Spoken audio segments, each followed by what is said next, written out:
Assalamualaikum warahmatullahi wabarakatuh. Oke teman-teman, inilah depan gang dimana pusat daripada jalan raya Cikarang ya teman-teman. Ini gue udah masuk dalam gang menuju angkringan Koslet atau angkringan yang gue jalanin. Dan kenapa gue bahas tentang bagaimana caranya mengolah angkringan dalam kampung, karena gue sendiri mengelola angkringan gue jauh daripada pusat jalan yang dibilang jalan besar daripada Kabupaten Bekasi ini ya teman-teman. Jauh sekali ini dari tempat strategis atau pusat keramaian dari Kabupaten Bekasi ini ya teman-teman.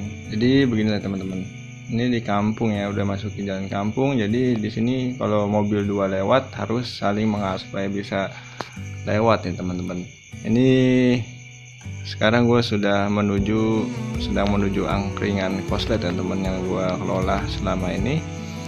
Dan ini video gue percepet ya teman-teman, percepet 2 kali aja, lumayan jauh nih teman-teman. Ini sebagai bukti bahwa angkringan gue tuh di dalam kampung atau di dalam pemukiman ya. Emang sih di sini pemukiman cukup padat, cuma ini lumayan jauh ya dari tempat strategis atau tempat pusat dan besar yang dibilang itu orang yang selalu berlalu lalang 24 jam ya teman. Oke nih, sudah nyampe nih teman-teman. Ini angkringan gue dalam kampung ya teman-teman. Gue jadi di sini ingin sharing sama teman-teman nih gimana caranya ngelola angkringan dalam kampung ya teman-teman. Oke, kita lanjut aja langsung ke pembahasannya. Oke, assalamualaikum warahmatullahi wabarakatuh. Oke, pecinta kuliner angkringan atau yang ingin baru memulai angkringan atau yang sudah senior, ayo kita sharing-sharing lagi di channel yang sederhana yaitu Purwanto 11. Oke, di video kali ini gue ingin sharing-sharing tentang bagaimana sih caranya buka angkringan, walaupun bagaimana caranya buka angkringan di daerah perkampungan agar bisa maju dan tetap bertahan sampai titik stabil ya. Udah bisa dibilang rata-ratanya sudah lumayan gitu. Oke, di sini gue sudah catat 6 poin cara kita. Kalau lebihnya 6 poin yang gue catat, kalau banyak banget ya. Jadi menurut gue ini penting banget ya kalau kita buka di kampung, karena gue sendiri juga buka angkringannya di kampung. Dan di video sebelumnya itu adalah bagaimana dalamnya gue buka angkringan di dalam kampung. Dari gang depan sana jalan besar sampai angkringan gue itu lumayan dalam teman-teman, lumayan untuk gang depan ke sini tuh lumayan dalam ya teman-teman. Oke, langsung saja kita bahas 6 poin tersebut ya teman-teman. Oke, nomor 1, kuat bukan berarti berotot, bukan ya, otot ya, kuat sehat lah gitu. Yang maksud gue di sini kuat mental. Oke, kalau di kampung misalnya nih kayak gue di kampung, misalnya teman-teman sama kayak gue di kampung tidak ngontrak tempat ya, atau menggunakan tempat yang ada, atau memanfaatkan lahan kosong yang tidak terpakai yang ada di pekarangan rumah atau depan rumah, kita manfaatkan untuk usaha angkringan, itu kuat mental. Beda sama di tempat strategis ya teman-teman. Kalau di tempat strategis itu kuat mental dan kuat modal. Kita harus kuat mental dan mengeluarkan modal. Itu teman-teman ya. Kenapa gue bilang kuat mental? Karena di sini kalau di kampung beda sama di jalan strategis ya teman-teman. Kalau di jalan strategis udah jam segini nih, jam 2, jam 3 malam, masih banyak jalan, dia kan di tempat strategis jalan umum ya, itu masih banyak lalu lalang pembeli atau orang-orang yang lewat, yang kemungkinan besar kan masih ada yang beli. Tapi kalau dalam kampung jam segini udah bener-bener, apalagi malam Senin begini, benar-benar sudah tidak ada orang yang lewat, udah sepi banget. Di video ini juga udah nggak ada nih motor yang lewat, udah langka banget. Tapi kemungkinan kalau yang lewat bisa beli ya, makanya jangan pesimis dulu walaupun dalam kampung ya teman-teman. Oke, itu yang pertama. Yang kedua, terapkan saran, walaupun saran itu sederhana dan simple ya. Karena kita boleh punya visi yang besar, tapi actionnya juga harus terap ya. Action itu nggak harus sesuai dengan visi kita ya. Visinya besar, actionnya harus besar enggak. Terapkan aja passion atau action kita yang kecil-kecil atau tindakan yang kecil-kecil, seperti saran-saran dari pelanggan kita untuk adakan sesuatu, misalnya adakan musik. Oke, lakukan tindakan itu, walaupun itu kecil, sedikit-sedikit tindakan kecil itu akan memenuhi fasilitas yang ada di sini kalau kita terapin. Tapi kalau kita ingin seperti misi kita yang besar, contohnya kita pengen angkringan yang besar, aku maunya ada tindakan yang besar juga, itu akan bingung kalau gitu teman-teman ya. Jadi semua hal itu tidak selalu datang berbarengan. Contohnya tempat besar, fasilitas lengkap itu agak sulit kalau misalnya teman-teman punya modal minim. Kalau punya modal gede ya oke, mungkin tempat besar, tempat strategis, fasilitas lengkap bisa langsung gebrak di waktu yang bersamaan. Tapi kalau kita merintis dari modal yang kecil, modal yang seadanya, kita harus sabar untuk menerapkan tindakan atau action yang kecil-kecil itu, seperti misalnya saran orang mengadakan musik biar nggak bete namanya di kampung, atau adakan wifi di kampung. Soalnya kan kalau orang dari luar ke kampung biasanya jaringan nggak stabil, tapi dengan adanya wifi kan dia bisa menggunakan jaringan wifi kita untuk lalu bisa berkomunikasi lewat ponselnya tersebut ya teman-teman.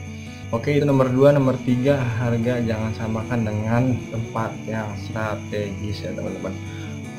Oke, kenapa gue bilang begitu? Karena kita kan dalam kampung ya teman-teman, dan kita juga tempat misalnya tempatnya kayak gua gak bayar. Oke, jangan samakan sama harga dengan tempat strategis di sana. Kalau dia kan tempat strategis harga misalnya 3.000 ya, dalam kampungnya 2.000 aja lah. Tapi walaupun harga kita murah, tapi rasa harus tetap bersaing ya teman-teman. Karena kita dalam kampung, kita nggak bisa bersaing harga ya, kita bersaing porsi, atau kita mengurangi porsinya dan harganya juga berkurang ya gitu teman-teman ya. Nah, terus kalau begitu keuntungannya gimana bang, misalnya gitu ya.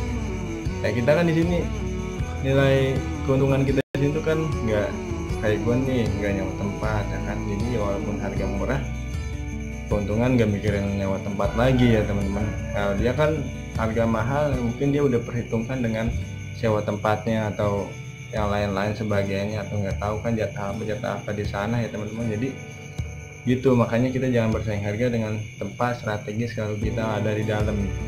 Misalnya harga murah juga itu nilai plus juga. Oh iya, di sana walaupun di dalam juga kan harganya agak murah, jadi kita ke dalam juga nggak kecewa dengan harga gitu ya.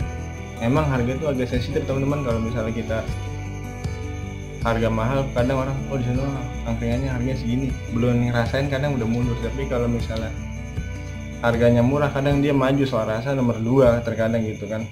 Kadang misal rasanya nggak terlalu enak, emang harganya murah. Tapi jangan gitu, maksimalkan kita harus bisa bersaing rasa dengan tempat yang strategis ya teman-teman ya. Itu nomor 3. Yang nomor 4, upayakan sisihkan dana pembangunan. Tapi ini nggak paten ya teman-teman. Sisihkan biaya pembangunan maksud gua misalnya sehari 2.000 atau bagaimana, sisihin setiap harinya ya teman-teman.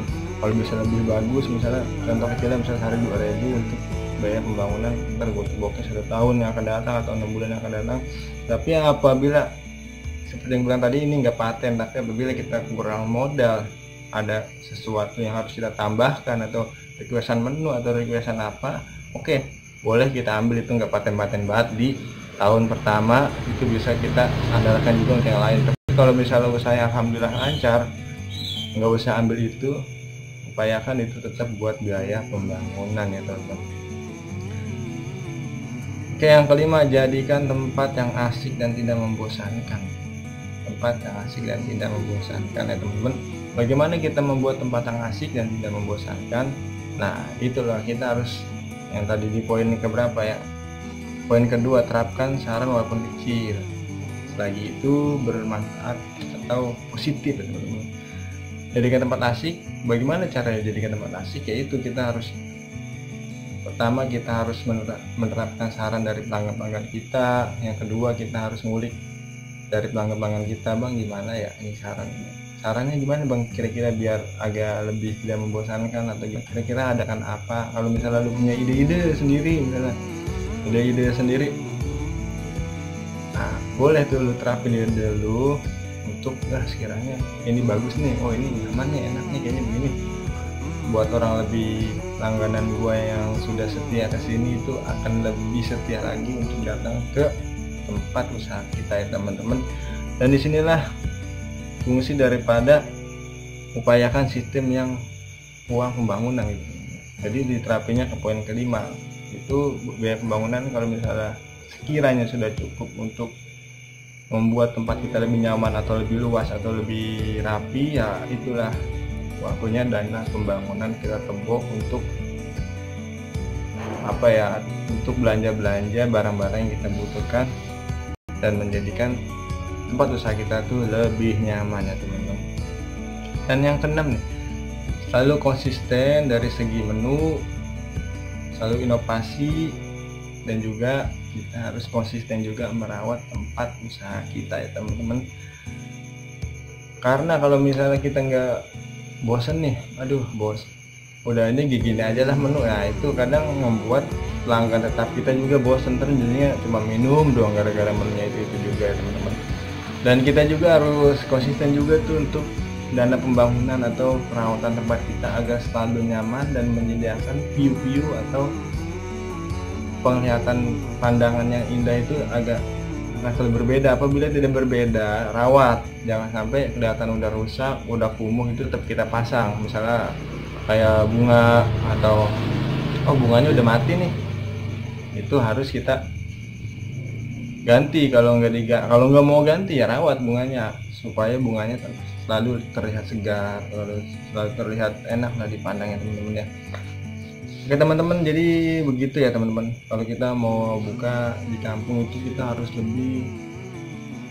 lebih kreatif, lebih konsisten, lebih inovasi, jauh lebih baik ketimbang yang di depan. Yang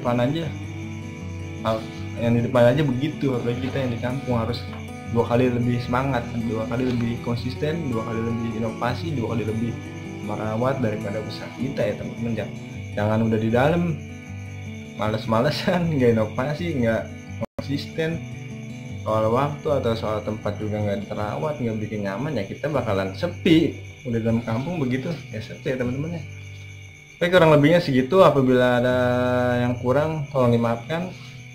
Dan masih banyak cara-cara lain dibanding ini nih, cara simpelnya aja ya teman-teman, yang gua sedikit banyaknya gue terapin di sini karena gue juga udah 4 tahun, mau berjalan 4 tahun ini di dalam kampung, dan alhamdulillah dengan saran, dengan support saran-saran dari teman-teman yang positif yang sekiranya pasti gue terapin dan mereka juga senang, itu membuat mereka selalu konsisten juga untuk menjadi pelanggan kita yang setia ya teman-teman. Dan bahkan mereka bawa temennya, bawa keluarganya, bawa pacarnya kesini, bawa suami istrinya gitu ya teman-teman. Oke teman-teman, sekian dari gua video ini, semoga bermanfaat buat teman-teman semua. Oke, salam dari gua Purwanto 11, tetap semangat dan harus tangguh dalam memproses ya teman-teman. Oke, assalamualaikum warahmatullahi wabarakatuh.